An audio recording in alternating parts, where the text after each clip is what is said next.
getting ready for our next presentation. We have Rasmus Malver, who's going to do the presentation, privacy, what is happening, and talking with you. Let's take a round of applause for us. Thank you.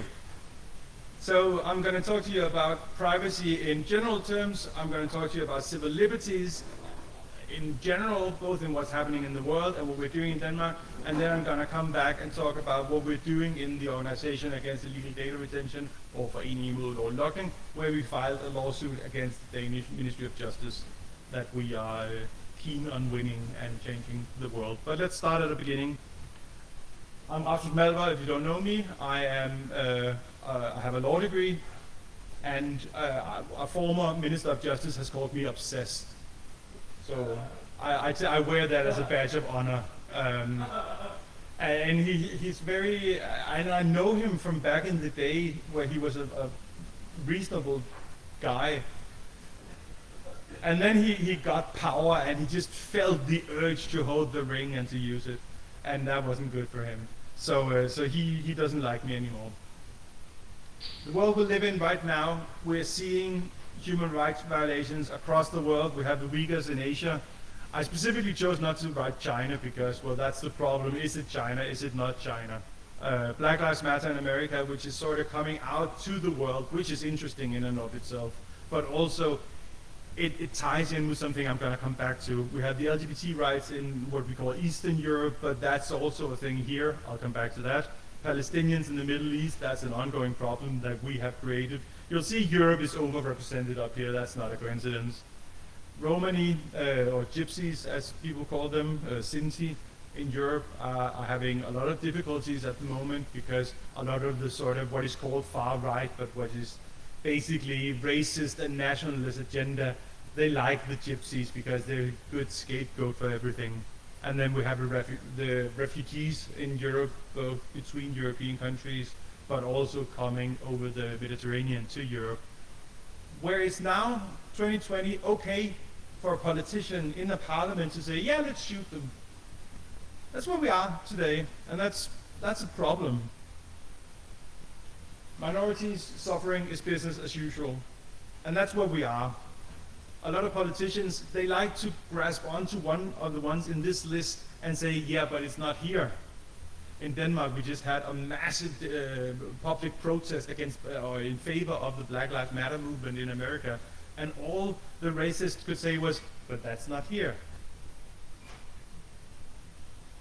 3 of these are in Europe, and apart from the Uyghurs, most of this is European made. It's a question about taking responsibility for what we're doing. But that's also why I am a committed man. I am obsessed with this because we can do something about most of these things. All we have to do is do it. Lack of resistance is futile. And that's, you can do something. We have Danes fighting for Black Lives Matter, and that's all right. But what about here? We have had cases of racist police officers, yet nobody's called, or a lot of people are calling for a review of the police, yet the police themselves are saying, nah, we don't need that. We have a labor minister now. We started out with the illegal data retention organization against a conservative minister of justice, and they are completely on the same page, both in surveillance but also in minorities' rights. It's all right for him to say, nah, the police are okay. Yeah, okay, we have that one case and that other case, and the third case and the fourth case. And we have the 10 cases from last week, but there's no need to investigate the Danish police. This is the explosive, I'm not racist, but. And I feel we should have that more in general life. People saying, okay, it's not that I'm racist, but why are we talking about Black Lives Matter when it's happening across the world? Why are we talking about the Uyghurs when it's in China? What are we going to do? We're going to buy our iPhones from China anyway. And especially the Uyghurs are interesting because they're Muslim. So yeah, there is a point to saying we should do something at home, but the people pointing to this fact usually aren't doing anything at home. So remember the I'm not racist, but, because that's sort of, I feel like this is a good way to sort of leave an argument with these kind of people. LGBT rights in Denmark is something I've fought for myself, and where I've had results, and it's something that I've been talking about in the context of surveillance as well, because this is where it starts. In order to violate the rights of a minority, one needs to know where the minority is. This is from, because I've held this talk a few times before, so I'm going to concentrate today on what's happened since we last saw each other. This is from Copenhagen Pride, and it's not my best photo. That's a camera mast with several cameras on it from a police van. This is a place in Copenhagen where the police chose to take the Copenhagen Pride Parade and narrow where it needed to pass through, so people couldn't walk on the other side of a truck. People had to walk after the truck, so everybody were photographed by this. When we began the illegal data retention campaign, I said, yes, but this can be used against minorities, and because I am a member of the LGBT community, I often use that. So I said, by checking our phones, they can see if we go to gay bars. They can see who we're close to, how often we are, what we, well, not what we do, but they can sort of get a general gist of it just from the metadata. And then they just sort of turned it up and said, yeah, okay, let's do that then. You don't need to read this. This is from Rosa Listen, something I was made aware of at the CCC last year, and it's online. And you can, I'm going to tweet it, so go to rasmusmalver.com/ oh no, twitter.com/Rasmus Malver. I'm going to tweet a link. Or you can just Google Rosa Listen CCC. So the Weimar Republic, which we often talk about, was the period between the First and the Second World War in Germany. And they saw, okay, fair enough, we've lost this war massively, and we're going to need some strong leader to take us out of this. We better begin counting the minorities. So this is a list of known LGBT people in Germany at the time. And people were saying, don't worry, we trust our government. Don't worry, it's democratically elected. Don't worry, we have the courts. And then Hitler came. And they already had the list. This is the different ones, the political prisoners, the union workers, the immigrants. This one, the purple one, that's Jehovah's Witnesses. One shouldn't laugh at the Holocaust, but it is still sort of amusing. Next to that one are the LGBT people. And they're all logged as homosexual, but obviously we had trans people in it as well. Anyone who'd ever had any relationship. Then we have more of the sort of political prisoners and prisoners from other armies. So we saw this police car preparing to make this list, which could in the future be used to imprison us. So I got a member of parliament to ask a question, and this is just there, and it's in Danish for you to be able to find it. So this is an absolute reference. You can see that on the stream. This is the reply.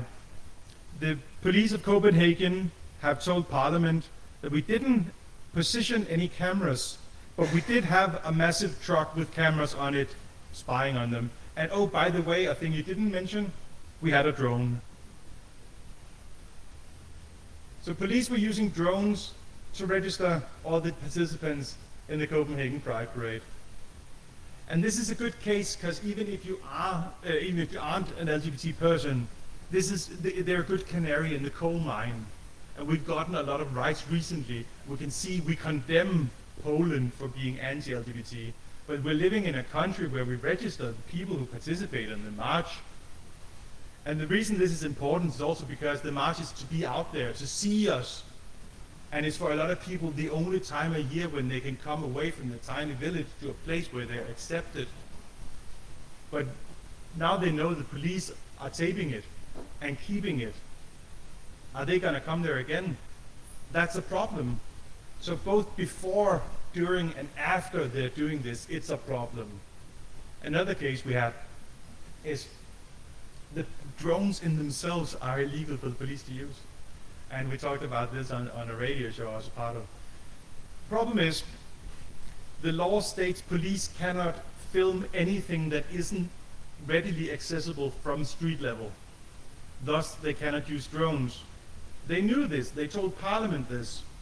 Then they made a law saying police are allowed to fly in city areas. And for some people, or for everybody who's not a lawyer, that sounds like now they've been allowed to fly the drones and take photos, but they haven't. They're now allowed to fly. This was all in air traffic regulation. The air traffic regulation in Denmark now is if you want to fly in a city, you need to apply for a permit first. But you still can't photograph into people's homes and things you can't see from street level. So the law they needed to change was the one saying the police are never allowed to film anything they can't readily see. But they didn't change that law because they knew that would be an admission of a violation of human rights. So they changed the other one so it seems like it. And that's why we need people like me, people with a law degree who are sort of ready to take some of these cases. Because when they did it, I brought up the LGBT community and said, okay, so you're gonna be able to photograph where we are and who we are in the parade. And 2 years later, they did just that. And they admitted it. This is open information. They said, yes, we did that and we used a drone. There are reasons to be worried. This one is a screenshot of a Danish newspaper. You don't need to know what it says. This is the response when a political party said, why don't we put body cams on all police officers? And the chairman of the police union said, oh, might as well just abolish the police. You don't believe us? We're no use to you at all. And I brought this here because it's interesting, because now we have on one side the police illegally admitting to illegally surveil the public. That's no problem. Yeah, we're stopping pedophiles and all sorts. And on the other hand, our access to that information is not available. I can't go to the police and say, can I see the photos you took of me at Pride? They don't have to. And when we want them to document what they're doing, especially to minorities, they don't want to. And the fact that we're living in this without doing anything about it is why that is why we need the activism. So what can we do? There are two tracks, there's political and the legal. The political is soft power, but it's very easy to sell to people. Like wear a badge. I have a lot of stickers that I make for my own money, which are interesting. So wear the stickers, raise awareness, ask questions of people in power, tweet at the police, share what you see them do, and recruit others to do the same. This works. Day before yesterday, we went to pick up a fridge in Odense for the CSV village. And on our way, we passed Jensen's Bøfhus, which is perhaps, there's no nice way to describe them. It's a chain of restaurants in the same way that McDonald's is a restaurant, where they do mass-produce, not very well-prepared meals. But outside there was a protest. And I really enjoyed that. There was a protest of young people protesting turbo chickens. And I'd never heard of a turbo chicken. So I had to sort of Google it, and the guy I was driving with had to sort of, yeah, that's because what you do is you feed them these growth hormones, and they can become a fully fledged chicken after only a few months, but they don't have any bones. So you sort of just keep them there. So it's a way of growing the chicken meat artificially. So now I know I don't like that. And that was just young people, and this might have been a project for them because they were standing like outside of Odense, which in itself is a small town, but they're standing on one of the sort of roads quite far from the center of town with banners. That's fucking brilliant. It changed my mind from a position I didn't know I had. But it's probably not gonna ban the use of the chickens. And that's why we have the legal track, which I'm sort of promoting, which is hard power, because what we're doing with the illegal data retention is we're using EU legislation, the European Charter on Fundamental Rights, to defeat the Danish politicians. And that's hard power. We're stopping them at court. And that's quite impressive, but it's also very difficult to tell people with a straight face and without people saying, oh, that's difficult, and I trust the authorities, all of that. So what we do is we educate, we fundraising, we facilitate. And I mainly took facilitate because I wanted 3 words. But we educate the public, like I'm doing now, hopefully, is telling you people why this is important and how we can do it. We go out there and we raise money, and we facilitate for you guys to be able to do your own protests. One of my, which is not related to the Organization Against Data Retention, stickers is it's like a warning sticker that's semi-transparent, so it's meant to be placed in a car window, and it's a police officer beating someone sitting down in front of them. And I do these stickers whenever Sticker Mule has an offer on. They have an offer every week, and the offer was transparent stickers. And I thought this would be interesting to place in a police car window. And a few days later, video emerged on the social media, and it ended up in Danish media, of police officers in Denmark beating people sitting down, not doing anything illegal. So that was kind of a spot on. But this is what I mean when I say facilitate activism. This is for you guys to take and try and sneak onto a police car. I'm not encouraging you to, well, I don't want to be responsible. I am encouraging you to do it, please do it, but I'm not responsible for you being beaten up by the police afterwards. And that's basically what we're doing. Please ask the questions of us so you can answer them when other people are asking you, because you're going to be ambassadors to this. You're going to go out there and say, we're doing this, we're changing the world. A bit of a shift. The American Civil Liberties Union is the ACLU, and that's what got me into all of this. I knew I liked, or I loved the human rights and the fundamental principles of the rights of man. And I knew that in America they have this tradition for having an organization that can enter into and do amicus briefs, as they're called, where in an American court of law, anyone can enter any case. So I can enter on the side of, for instance, the government and say, oh, you need to do this, or I can enter on the side of the victim and saying, for these reasons, we should go this way. In Denmark, this has been prohibited, and they've done all they could to discourage us from taking these suits. I've talked about that earlier, so today I'm just going to focus on the ACLU, because they are the reason that American women can have an abortion. They are part of ending slavery. They are the reason LGBT people have rights.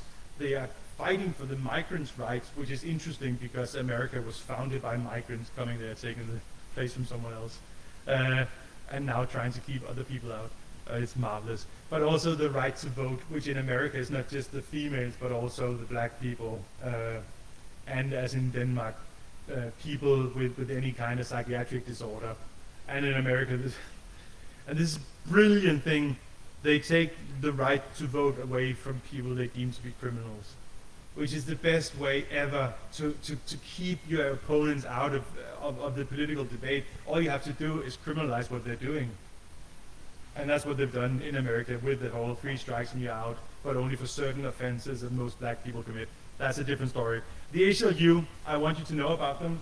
This is a documentary that just came out about 4 cases in the ACLU that they're currently fighting. And it's a documentary that we don't have the rights to show it here, but I wouldn't mind pointing anyone in the direction of where to get it anyway. And I'm working on, in September, having a screening of it in Copenhagen, and I can really recommend it. This is what I need. This is the American Supreme Court with people protesting while the ACLU is inside arguing. That's the difficult part about doing the legal track in this activism. I need to convince the media to talk about it, and that's fucking difficult. Last year there was an award ceremony for the people who had fought most for the human rights in Denmark. And not that I'm bitter, but 2 of the people nominated are journalists who've only ever written about it whenever I've been pushing them to do it. And for every 10 times I try, they write about it once. So I need this. I need you all to go out and protest when we have this, when we have these meetings, when we have these courts, when we have this. It doesn't need to be inside this building. Like when we sued the government, we did file a lawsuit, but we do that online. Instead, we went to the court just with a pretend subpoena and we filed it pretend because they don't accept physical post. But that was sort of for the media to understand it. This one is LGBT rights. This one is abortion, and this one was the Muslim ban, the Trump one. So they're at the minute in more than 100 lawsuits against the Trump administration and local administrations fighting for these things. Now, I'm going to start up a Danish version of this. And this is going to be interesting because I'm in the process of getting a lot of money to do it. So this is further closer to being a thing than it's ever been before. So if you want to join me and help me, you don't have to be lawyers. I need activists, I need creative people, I need people who want to do a bit of the admin, so I'm not the only one holding all of this up. Please do get in touch and get some of the stickers. Illegal data retention, which is why I'm mainly here, is where we are at the minute. We are very close to finishing it, which is nice. I'm going to focus again on what's happened since last we saw each other. The Danish telcos are illegally retaining customers' data, you know that. Now we know that 72% of the Danish parliament is in favor of any surveillance, regardless of whether it works. And that's because I have pushed some of the members of parliament on our side to force parliament to have hearings on this, where all members or all parties have to come and defend their position. And they're quite happy to go up there and say, yeah, we just want surveillance just for the cost of it. And we also have the weird situation where this was because in the Tele2 Watson case, which was where the judgment was handed down in 2016, in the beginning of 2017, Danish government said, yeah, we're not allowed to keep doing this. They've obviously told us now, but we found this odd case from the Danish High Court saying, oh, but you might be able to uphold the situation for up to 12 months. That was in itself wrong, but that was their only argument, was we have 12 months to fix it. And that was in 2017. I'm unsure if 12 months have passed since, but people tell me they have. Since we were last here 1 year ago, scandals 1 to 4, we had a massive scandal that you're all gonna love, and it's difficult for me to explain it to people who don't do programming or scripting, but what they've done is, all of this illegal data, when they get it in, it might not show what they wanted to show. So they went out to a private company and said, please build us closed source software that's going to transform this data that we don't understand into something that supports our case. Closed source software to help one side in a lawsuit or in a criminal case even. It's mental in and of itself, but because they're not all as clever as the people assembled here today or watching on the live stream, it was allowed. And now the people responsible for this, the technicians sitting there, were like, okay, but it's very important that we get this information out quickly. And the reason that's important is not because it's important cases, it's because the only way to get the data without a court order was to say they needed to do it quickly. So instead of sitting there waiting for the closed source software to finish processing in ways they didn't understand and then send it to the people who need it, they built a script, like a bash script, saying, after 15 minutes, send whatever is done.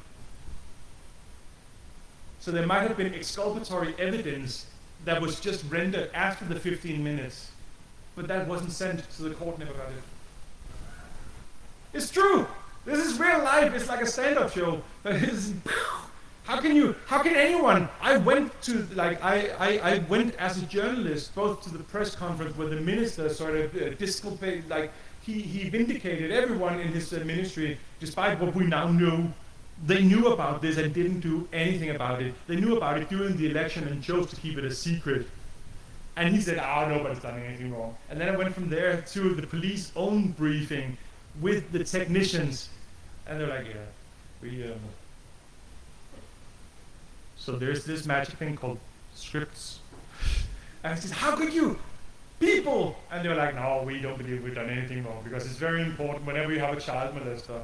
Okay, but have you ever had a child molester where you needed the location data? No, but if we had. Yeah, so that wasn't good. And we've had 3 more since then, where it turns out the telcos are not just logging where you are or the metadata, they're also logging the content of your unencrypted texts. And that's interesting because the telco in this case was Telenor, which is around the world, where I used to work, and whom I got in touch with after we filed the lawsuit, and we went to a meeting with their leading general counsel, like the I don't know, CTO of law stuff, CLO. And she looked us in the eyes and said, "Don't worry, we're not logging the content of anything." And now we know they do. And they did. And they knew. So that's sort of difficult to say that without people saying, okay, you seem like a bit of a nutter.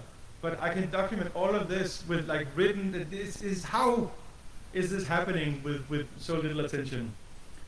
Those were the scandals, and we've used these in court as well to stop it from being delayed more. We've also received the opinion of the Advocate General at the European Union Court of Justice, with the beautiful Court of Justice EU acronym.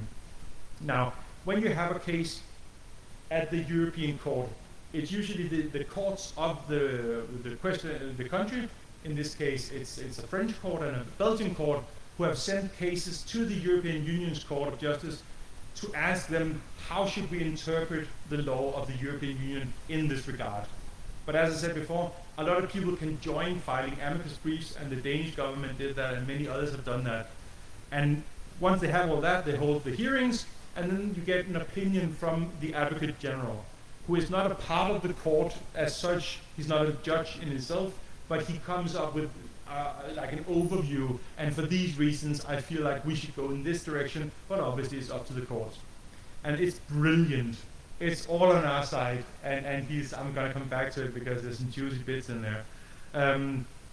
But even then, the Danish police have a spokesperson who is struggling with the truth. So he's already out there saying, oh yeah, when they say that we're not allowed to do that, what they mean is that we've done that slightly wrong, we should do more of it. That kind of argument. And on the basis of this, the Danish court have given us a court date this Monday. So next Monday, there's going to be what's a preparatory court meeting. It's on the phone. And we're going to set a date for the general hearing.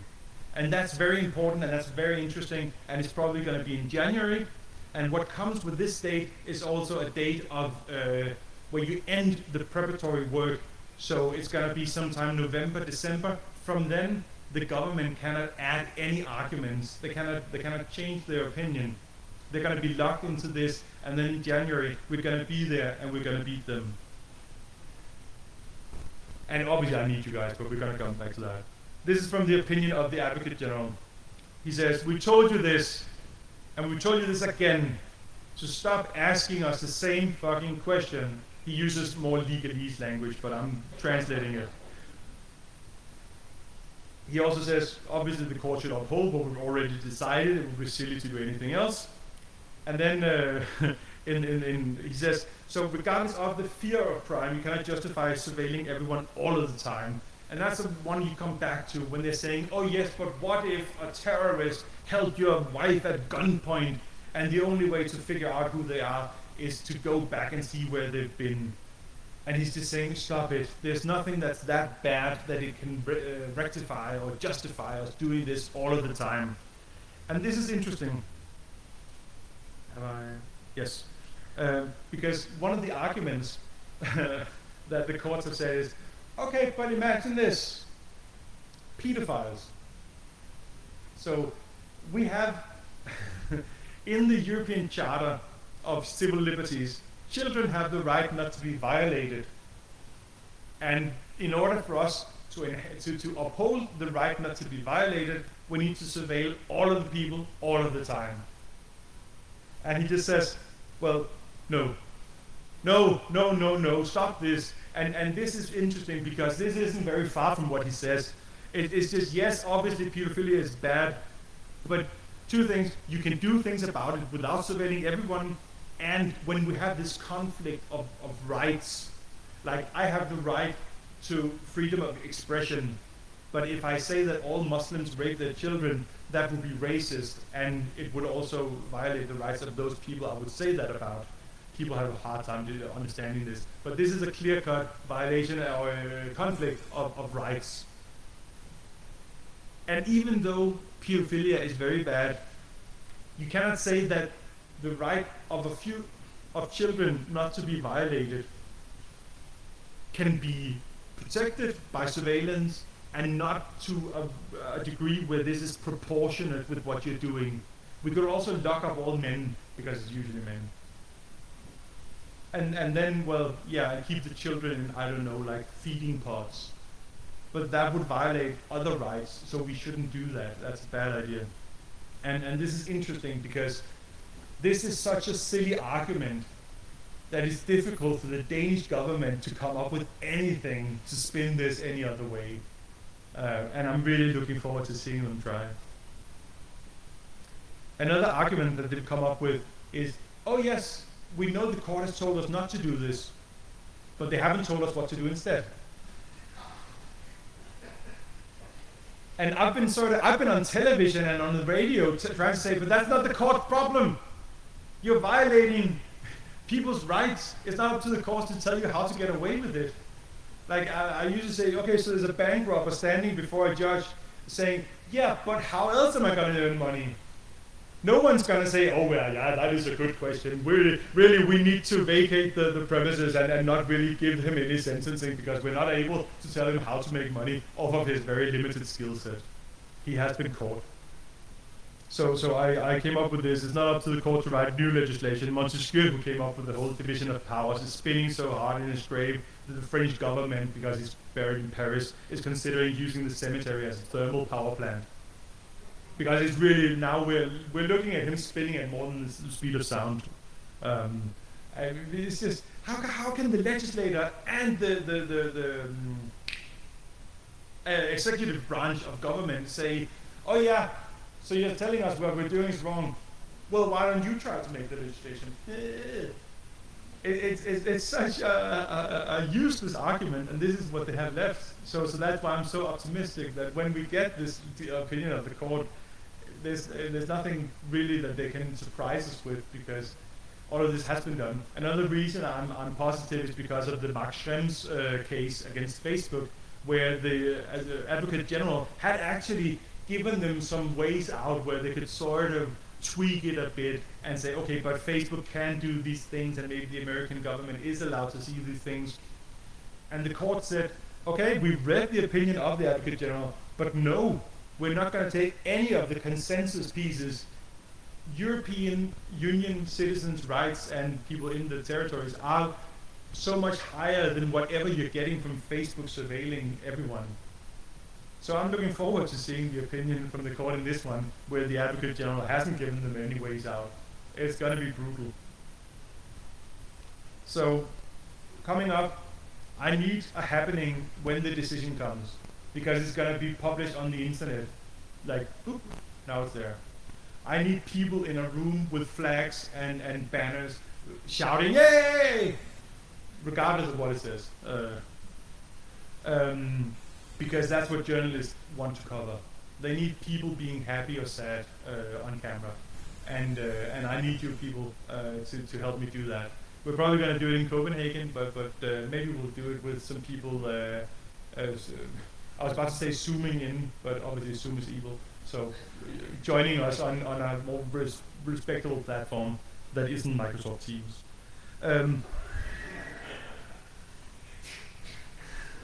Imagine that. Come and join us on Microsoft Teams. That's when you... Okay, so if you ever see a photo of me being sort of held captive in like a cave in Albania or somewhere, that'll be my code word to you guys. That'll be use Microsoft Teams to contact them. Then you know it's me. So the Danish court hearing, that's in January, we're going to need an audience. So we need to fill up the courtroom seats and we need people standing outside.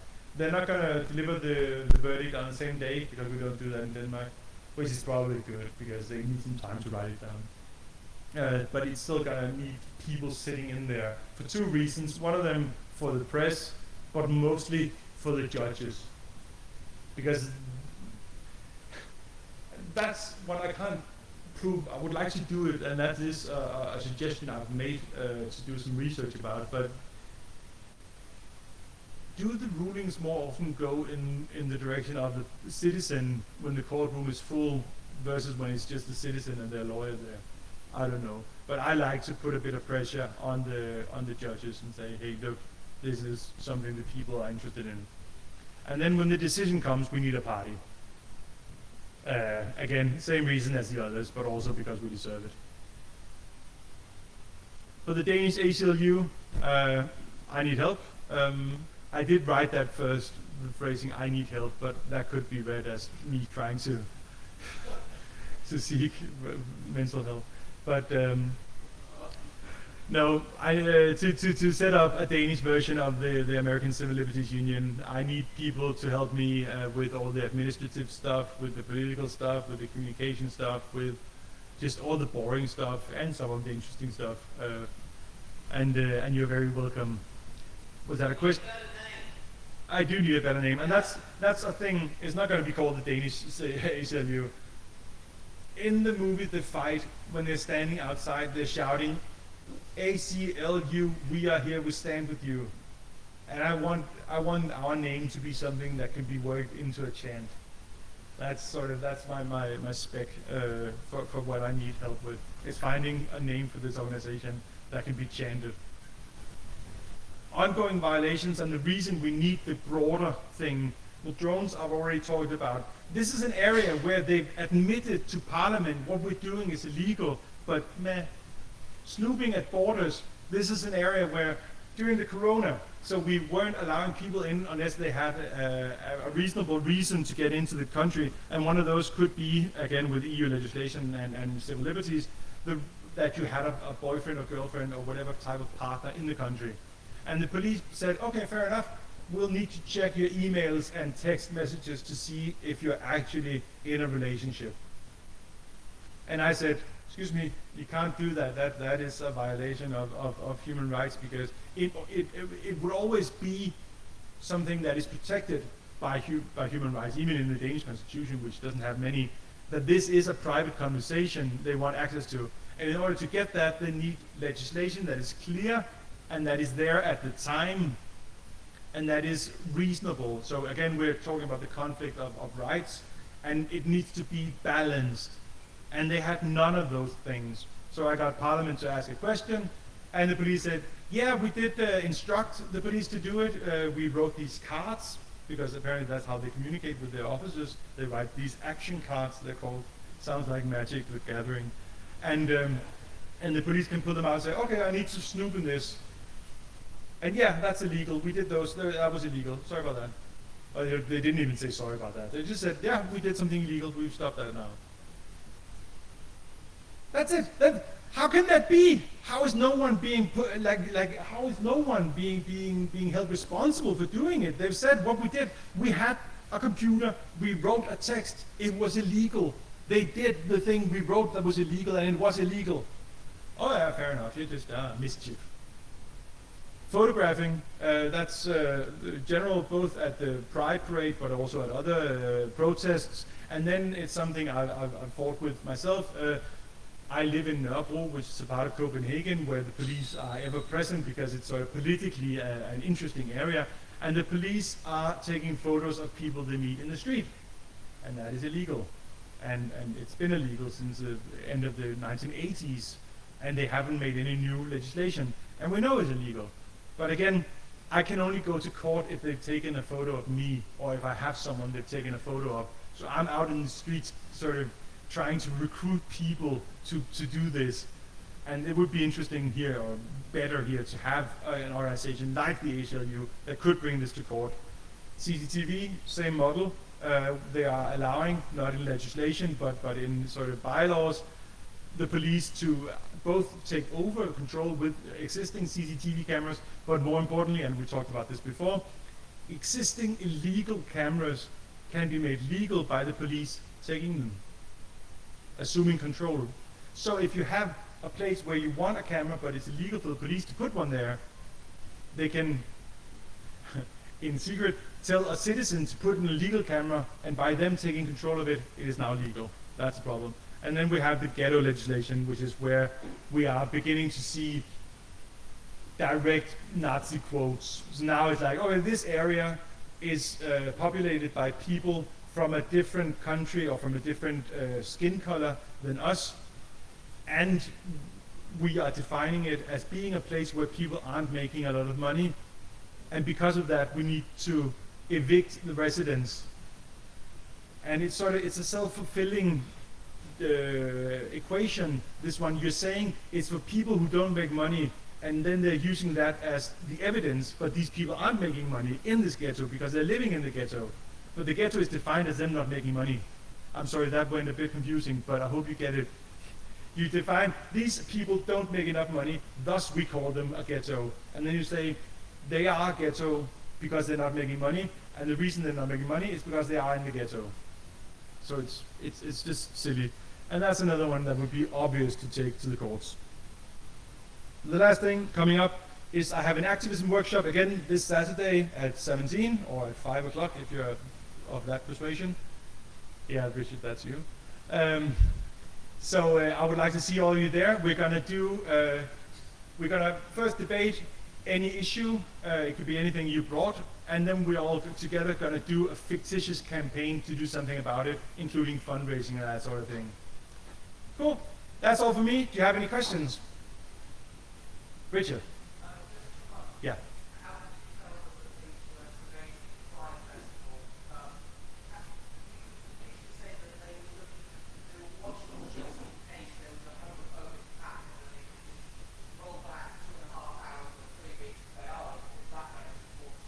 That is true. What I'm being asked is, if the police said, oh, but we're only watching for people attacking the gay pride parade, and that is genuinely what they said they were looking for, except all the cameras were pointed at the parade.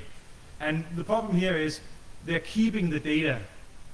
After they're not having been an attack, they are keeping the footage. And facial recognition, which I also have on this one with the ongoing violations, is illegal for the police to use, but we know from a leak that they have bought some of this software, and we know from their official spokesperson that they're using it on videos we already have. And one of those videos is, the whole pride thing is a video they have, so now we're looking for them to add, to answer, have you used it on this specific thing? And we're also back to the thing about the body cams. They don't want to show us what they have, so we don't know. Any more questions? Yes?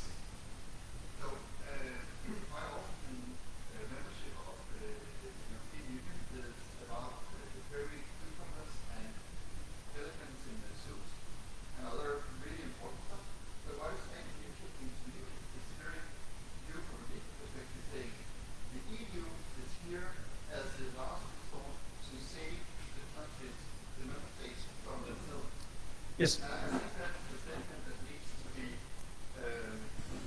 brought out more in the public, because I think it's lost in the translation or in the debate. I've really tried. So the question is, or more of a statement is, the EU is often being ridiculed for some of the edge cases. In Denmark, it's cucumbers. In the UK, it was bananas. Where they've just harmonized trading, saying instead of selling cucumbers by the case, you need to sell them by weight, because once you had the cucumber one is something Danes brought in even.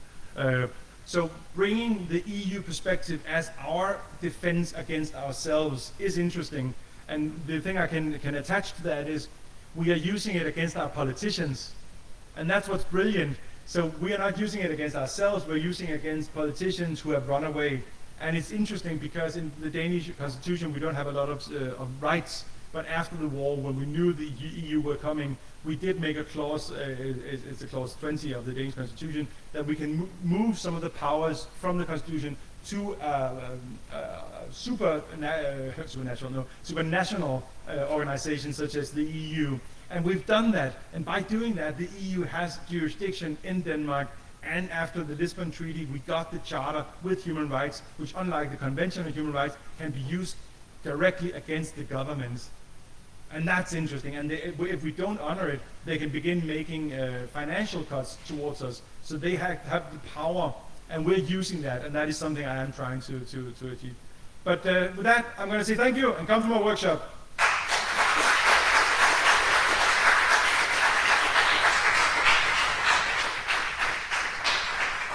and get some stickers.